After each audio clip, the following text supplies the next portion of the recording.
kailangan ko ba talaga ng filter sa aquarium ko?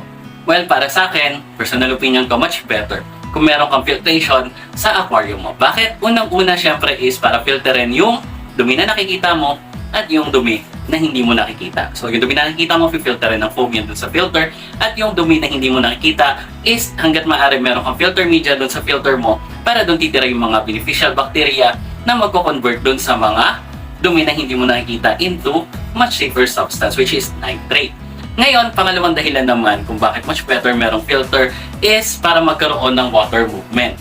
Para makahinga yung mga isda. Kasi pag may water movement, merong gas exchange. Mag-exchange yung oxygen at saka CO2, makakahinga yung mga isda natin. Kaya much better kung meron kang filtration.